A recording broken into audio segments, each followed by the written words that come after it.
This video is sponsored by Sleeve Chief, who have a new collection dropping at 9 a.m. PST or noon EST as this video goes up. It is their Lunar Shadow collection, which includes a deck box, a playmat, binder, storage box, metal dice, and others that we can see here on the screen as well. So make sure to check it out. You can also check out the other items they have on their website too. And if you do want to get anything, make sure to use my coupon code the Eggman at checkout for additional 5% off. So make sure to check it out and enjoy the video.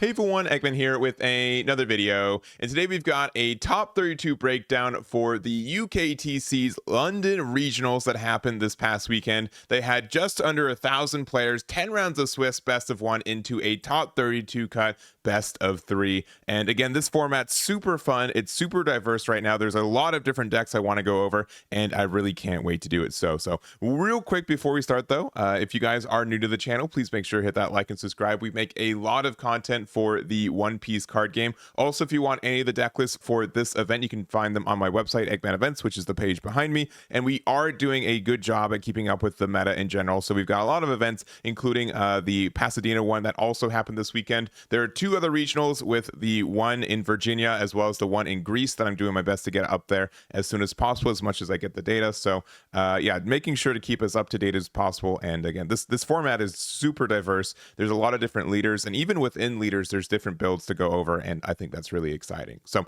to jump on into it, again, this was a 2-day event, 963 players, and it was live streamed too. So if you guys want the links for that, that will be in the description as well as on the page here. This also was run on the Limitless tournament platform, so they do have a little bit more details there if you want to see it. And in this top 32, there were 8 Shanks, 5 Doflamingo, 4 Lim, with one of them taking the first place spot and taking the second place spot. We also do have 4 copies of Teach, 4 Usopp, 4 Rob Lucci, 1 Yellow Kid, 1 Purple Luffy, and 1 Zoro as well. And we also do have the leader breakdown. So Shanks continues to be the most popular leader compared to where it was in the California event. I do know that it was also the most popular leader there.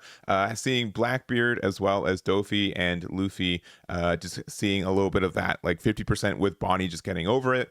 But we do just see a good amount of stuff from also Zoro, Lucci, Usopp, Yellow Kid, Star Deck 10 Luffy, which is one of the first leader, the first leader that was run at a high amount that didn't top. And then we also see Smoker.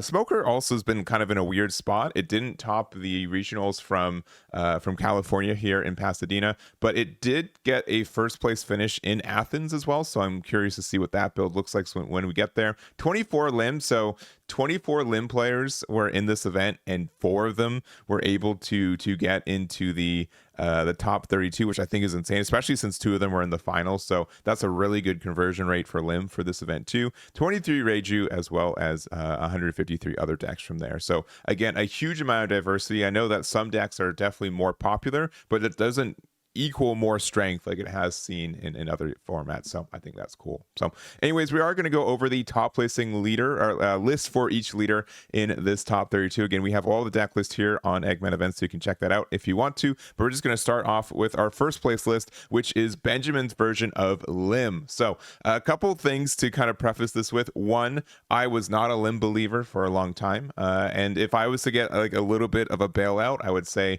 most of the reason is that the builds that have more of the top end, I didn't really mesh with those builds, right? I felt like if you played Zoro, you kind of have to rush for it, but it's still very answerable in this format. I felt like the big 8 cost Adeo was not super great. I didn't think it was helpful. And like Kid is fine, but in this format, I think a lot of people have removal for it. So it just felt like you were playing something late game for like 7 or 8 Dawn, and then your opponent wouldn't really care about it. They'd be able to interact with it, especially since those cards can, end the turn active, and I think specifically against like red, they have a lot of synergy with it. So that is something that this is a different build from what I've been seeing from Lim specifically. So this is something where I didn't recognize that this was a build that existed, nor that could do well. Also, I do want to say that Benjamin did do an interview with Luigi, so you can find that link in the description. He's going to go over this deck way better than I will, but I will kind of fumble my way through it. But I do want to mention that it also was second place too, so we also have Hanno's version of it, which is pretty similar, right? The same kind of idea that the top end for this deck doesn't really work out, and so we're more of kind of like just a play 2 5-drops every turn and hope that is enough. There are a lot of great value cards from this too. Last thing I'll mention before actually jumping into the deck is this is a new promo that came out of this store, this regional set.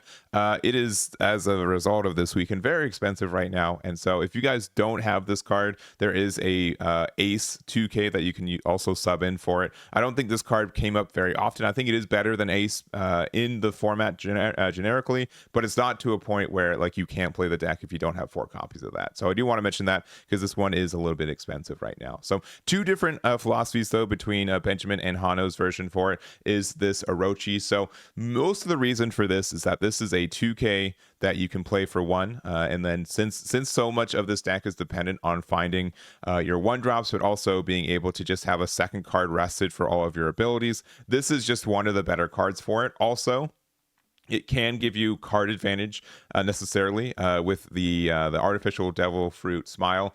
This card is only to be found, and then we use it later for like a discard from like a Nell when we do our search effects for it. So it's not a, you're not supposed to use this. This is just the fact that if you need to play Orochi, you do get to keep your card advantage for where it's at, and that's helpful for it. So I don't think it's something where, it's not supposed to like get the +1 every time and just having like a single brick in your card of 50. I don't think that comes up too often either. So that's something that's helpful for it. Top Knot, I remember Benjamin saying, this is just he was too lazy to change it for something else. I think it is good for what it is, but I don't think it's super necessary. And we can see from the other side on Hanno's build, no events at all. We're only playing our 5-drops and our 1 6-drops, or our 1 6-drop in 4 copies of Sakazuki.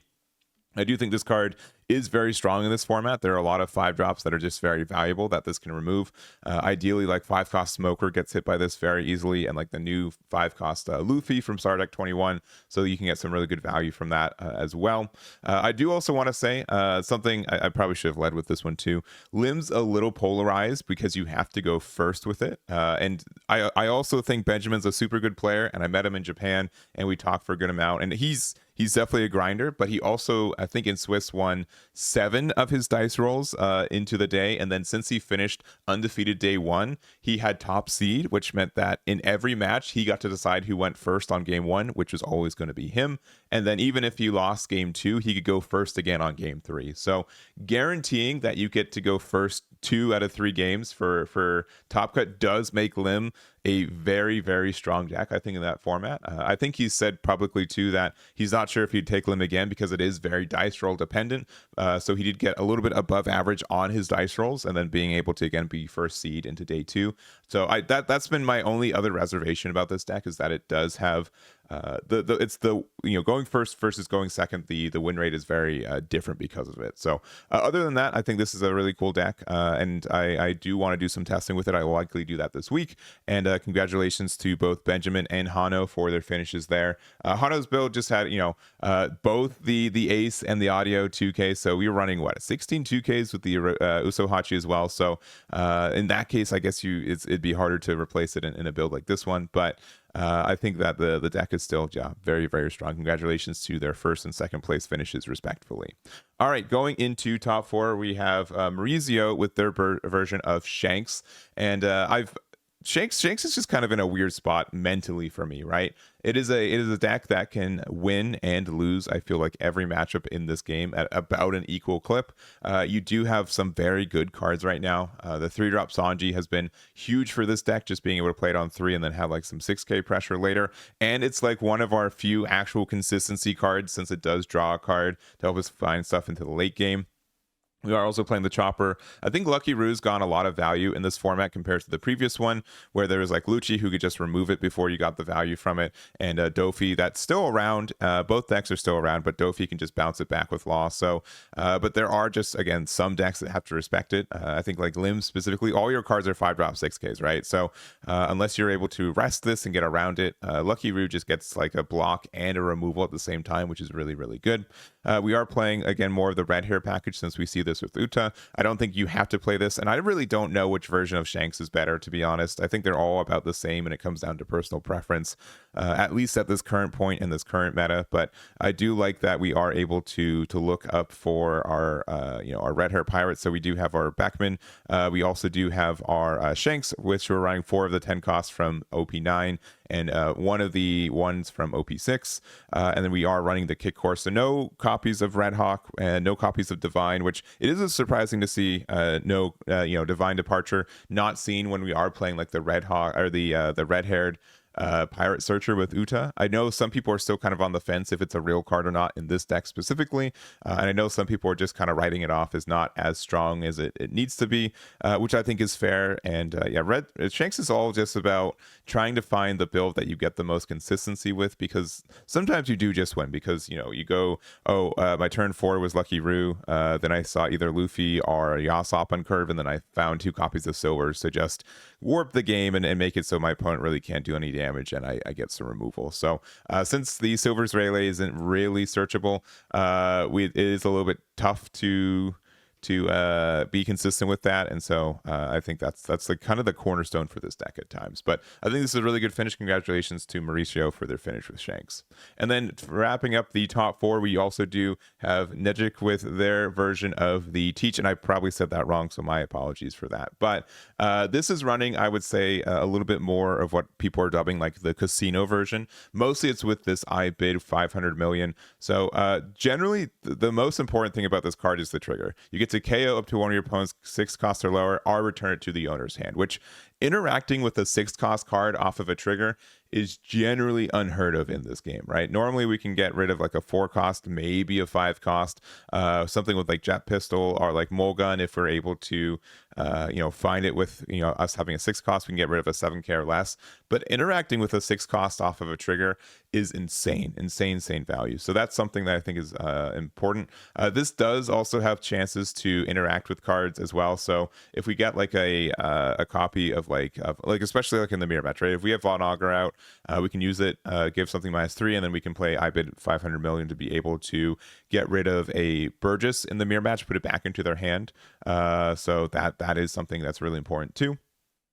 Other than that, I don't think there's much more to say about Teach right now. Like most of the stuff, like we get like one little slot for some additional tech choices, right? And I think that the I bid 500 million is kind of the one for this one. I have seen people run this in conjunction with like Tempest Kick, because you are able to get rid of a 4 cost with both those. I have been seeing more and more people on Shiryu. This is really good against like aggressive decks. Being able to get rid of Tony Chopper and Zoro is good. Even if your opponent gets the card draw, being able to play this and get rid of the 3-drop Sanji on curve is really nice. And this card's like weirdly obnoxious to get rid of too, especially since it's a 7k on defense. Your opponent really can't attack into it very easily. So I don't have much more to say. I think this deck is really strong. I will continue to see it doing well in this format. And again, congratulations to Nejc for their build with Teach. Next up, we've got Usopp. So we've got 2 different builds to go over. We've got our top 8 build here from Roberto, and we also do have our top 32 build with Alessio, who's playing more of what people are calling like the Sakazuki package, which we'll go over in a little bit. But honestly, I felt like I would say this is more of the standard Dressrosa package for Usopp, and I wasn't very confident in this deck in this current build. I think that in like previous formats, as in OP10 where Japan got it without the restriction list, this deck could do well with the current build of Dressrosa. But doing a lot of testing, I didn't find a lot of times where I could do the same thing with the Dressrosa package with Usopp with the meta. But we do have Roberto proving us wrong with that one. And I will say there are some kind of tech choices that do kind of help with it. The first one I will say is the 3 copies of Gum Gum King Kong Gun. Generally speaking, we just kind of get to the end game and we have just a bunch of 1-drops of like Leo or Rebecca on our board, mostly because our opponent doesn't want to get rid of them, because it does offer us a free card draw. So the fact that this card almost always has a target against most matchups is really impactful. So it is really easy for this, even without getting like the double attack, can get to a plus 6,000. So to be able to make Leo a 8k for 3 means that it was essentially a 5k, which is important. I have been seeing more people use the Gyats here. So up to one of your characters Dressrosa type may attack your opponent's characters and active during this turn. So the reason this is important is that Monkey.D.Luffy is really good for helping us with the Blackbeard matchup, and the fact that we do have a way to attack into Kuzan or interact with Burgess on the turn we're played, which is nice. But also we do have the Kyros here, so sometimes we want to play Kyros off of a Rebecca, and what that kind of means is that we can get rid of a 5 or less, but we can generally attack the turn since we have the Corrida Coliseum. So if we don't have something like Zoro to get rid of a 4 cost, we can use Rebecca's effect to play out the Kyros and the Gyots. The Gyots can choose the Kyros, and then so Kyros can bounce back a 5 or less, and then attack 9k or higher into something active as well. So that just means you can help you get your double removal, and worst case it's a 2k. So I think that's something that I would probably be playing in my builds of Usopp if I was playing the Dressrosa package. So other than that, I think this deck is strong. I know a lot of people weren't expecting it to top this weekend at all, and so to see some tops with it is uplifting. And I think this is it's an interesting leader, and I think it's still going to do well in the next couple weeks too. So this is Roberto's build, but then we also do have the Sakazuki build, and I don't have as much information for this build as well, but it is also on Luigi's channel. He did interview Alessio's finish with this one. So again, if you want more information, they're going to be better than me to go over it. But it's been tempting since the release of this leader, right? Sakazuki was our first ban leader because blue and black just had too much synergy with cost reduction and removal. And then Usopp got announced, and you're like, okay, this is a blue and black leader that can attack, which is important. And is this a leader that we can get some advantage with some of the more traditional Navy stuff? And so far it seems like yes, that is the case, that we can get there. The big card is obviously the Houndblaze card, which I haven't seen in a long time, but it is very good if you're able to use it. So up to one of your leaders or characters gets +3 power, 3k power this turn. So worst case, you are upscaling by 1 for power, but also then plays up to a character with 2 or less at the bottom of its owner's deck. So what you can do is you can use your cost reduction with cards like Tempest Kick. You can also use it with like Rebecca Hina or Rebecca Brook. You get some reduction, and then you can Houndblaze on your leader, which you weren't able to do with Rebecca, but you could do with Sakazuki to get the removal of something. And then you're pressuring for 8k while additionally, putting 2 bodies on the board with Rebecca and stuff. So that is very, very strong. We also do have Tempest Kick. Since Great Eruption is also banned, I think Usopp traditionally is moderately good at building cards into our trash. We don't get to put 2 cards into our trash per turn with our leader effect, but we do get we don't really have any effects that let us like put a card to the bottom of our deck. The only one is Manchuri, which is still good. This being able to also find our Rebecca into the late game is good too. We do have like our 1-drop Rebecca, which does let us put cards into our trash, which is nice. We also have Soliman, which being able to give something -2 cost, since we are Dressrosa type, continuing to do it every turn as long as it survives is good. And then also it does mill 1, which does add up. And then we do have kind of the rest of it too. I don't think Zoro. Okay, Zoro does trash 2 cards from the top of our deck too. So being able to use that to just build over per trash, I think Tempest Kick, it's pretty easy to get there and get cards into our trash eventually. So lastly, we do have like Jozu, which again has been a menace in Dofi. I think there are so many good 5 costs in this game right now that being able to get rid of them, even just for the turn, by doing 1-drop for Rebecca, use the effect, then Jozu put it back into our hand, and then get rid of their own card. I think that is really, really helpful. So in general, I think this is a really cool build. I haven't tested it myself. I do want to do some testing with it. And congratulations for Alessio's for their finish, the top 32 finish with Usopp as well. Next up, we've got Doflamingo. So we got 2 builds that were able to get into the top 16, so the same ranking. And they are the builds from Enricomaria as well as Angelo. I think Angelo is the pronunciation. I'm just butchering most of these, so I do apologize. So one big thing though, so Dofi's been known as a deck in OP09. It got Jinbei removed in OP10. Most people have found ways to adapt with it, and one adaptation I haven't been seeing as often, but I do see in this build, and also our other one, is the Doflamingo 7-drop from Star Deck 3. So on play, return up to 1 character the cost of 7 or less to its owner's hand. So generally this card is almost good in a lot of builds. I think 8 costs are still very strong, and there are some good ones still left in the game. I think 8-drop Kid is still a bit of a menace for this deck outside of using Red Rock to get rid of it. But this does let us just be very obnoxious on curve, right? Let's say we on 1 play out Perona, or even less than Goku, and say that we have 2 Dawn. So then we go to 4 Dawn. We can use Law to be able to get rid of one of these. And then I guess like the best play is like we play double 1-drops, right? We play Perona and Sengoku, or we play like Perona, and then we also turn on 4 Dawn. We use our leader effect to play Law to bounce back Perona, then play it again.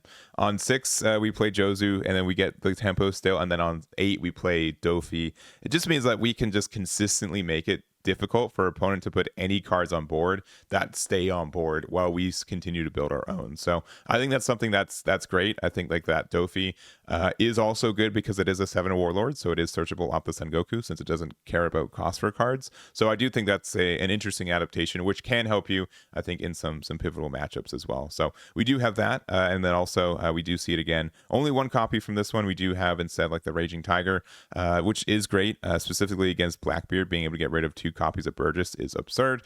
Femur is still, I think, a solid card at 1 copy. There are a lot of blockers that are relevant in this meta, so that does help us. And then we do just kind of, I think we took out 1 buggy to help us get that extra card ratio there. But in general, I think Dofi is still very strong. I think it's the bigger difference with it is that you do have a little bit of a harder time getting a board into the late game without Jinbei, just because Jinbei usually represents 1 more card you either have to remove, or it does mean that you get 1 more card out of your opponent's hand per turn, which either or was really, really good.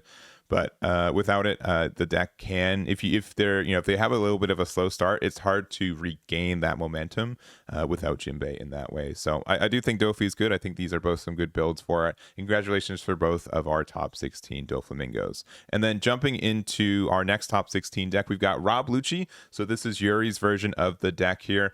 And it's been really, really cool to see kind of these builds for Rob Lucci evolve in the last week or so. It's a deck that I like. When we saw the restriction list, I would not be surprised if Lucci was gone from the meta, but I do know that people were going to keep trying. I think inherently, the when attacking ability from this leader is stupid good still, right? Being able to get the cost reduction without losing any Dawn or cards is very, very strong, and it's going to be kind of hard to power creep this still. But on top of it, being able to trash 2 cards from your deck, which is not really a cost in most scenarios, it's a double benefit, right? I think that's something that helps Rob Lucci be just still relevant despite losing 2 of its better cards, right? So I think most people have kind of been able to adapt with 1, using some like cost reduction, using like Laboon. I have been seeing like a lot of the Star deck Uta, the one that gives the cost reduction by resting, in builds like these 2, which I think can be really helpful for getting stuff into range for our removal. I think the bigger thing is that like we just don't have as like cost reduction like Ice Age. Being able to get that reduction very easily is important, but also it's a little bit harder for Tempest Kick to get 10 cards in our trash sometimes. I feel like with how the current way Rob Lucci is built, the trash is also our resource in a lot more of a case than it used to be. So that's really, really important. We do have the additional additions of like what Kaido I think is really good. Helps us with our Blackbeard matchups with when we don't have to have like 4 copies of 8-drop Moria in our deck. I do think that opens up for some better cards to help us with our Blackbeard matchup, which is really strong. I think Stassi has been a good card too. I think more people have been on this one too, which is really cool.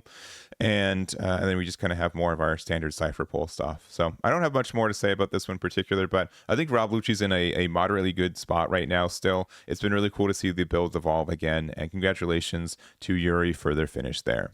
And then next up, our last top 16 deck before we go into top 32, we do have the yellow Eustass Captain Kid. It is Fabrizio's version of the deck here. And again, it did get also a top in the California Pasadena regionals that happened the same weekend.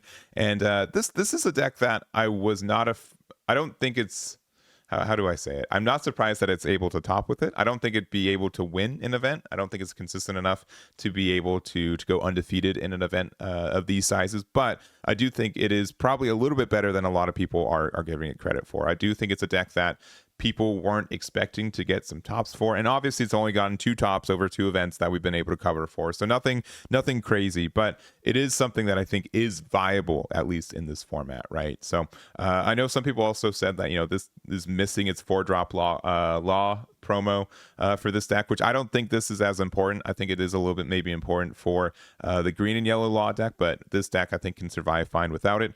Compared to the build from Pasadena, I think this was a little bit more aggressive leaning, and the reason I say that is that we do have the Nico Robin. This can just be a great way to deal some damage to your opponent. So on play, if your opponent has 3 or more life cards, you get to trash 1 card from the top of your opponent's life, so you put them down to 2.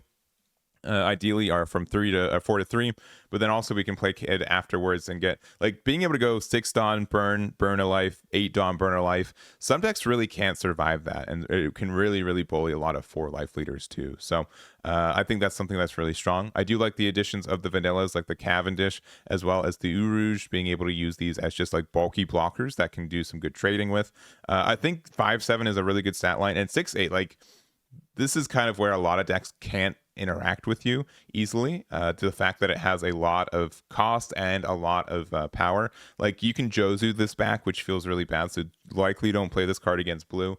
And then also like Urouge, I think like mostly Shanks really can't interact with these cards very easily, and that can be, I think, fairly impactful for those matchups.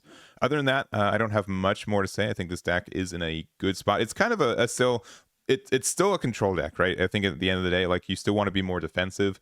The fact that like Law can be like an ace in the hole sometimes with being able to heal a life and then convert yourself into a blocker that's a 9k, I think it's helpful, and because of that there is a bit of a balance of like burning damage but also like making sure that you don't lose, so it's a bit of a balance. But I think it's a really interesting deck, and it's been cool to see it get some tops over the last couple events. So again, this is the build here from Fabrizio. Congratulations for their top 16. And then we got 2 singletons in the top 32. One of them is Purple Luffy, which interestingly enough, in the Pasadena regionals, this was the most common leader in the top 16 for us over here. So to see it just get 1 in the top 32 for this event is something I think is really interesting.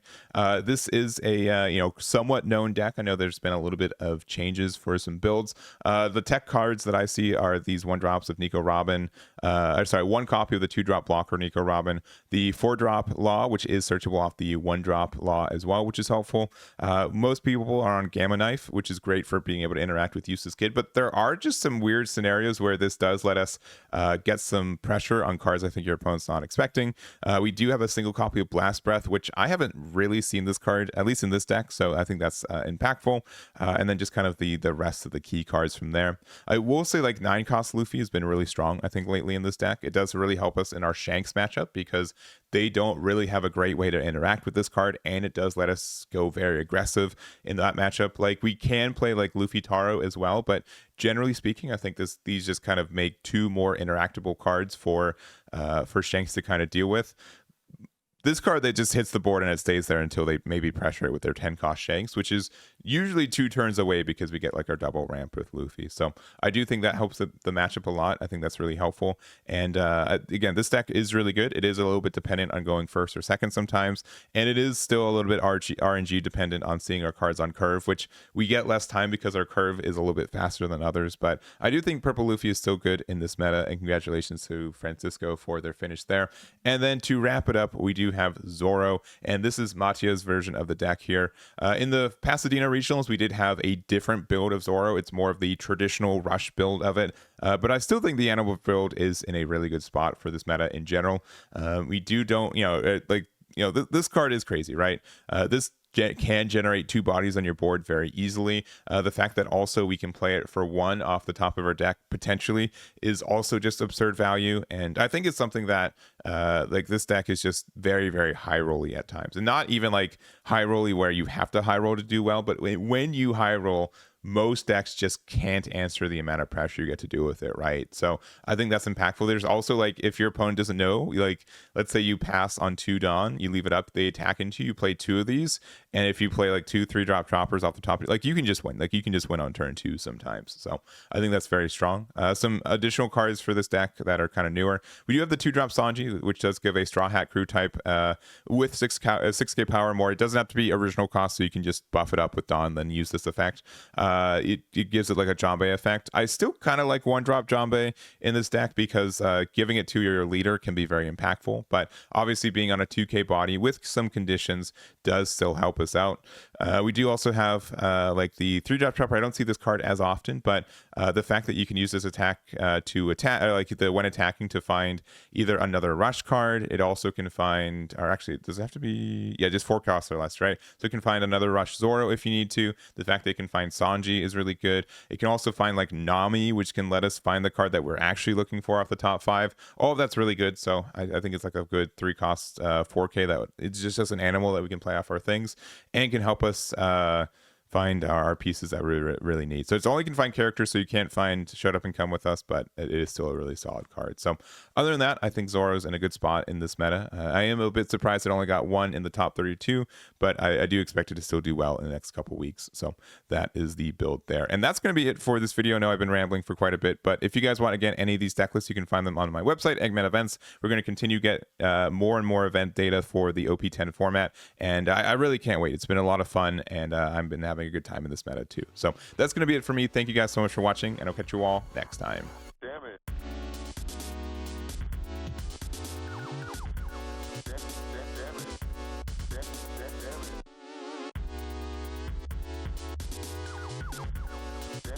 Damn it.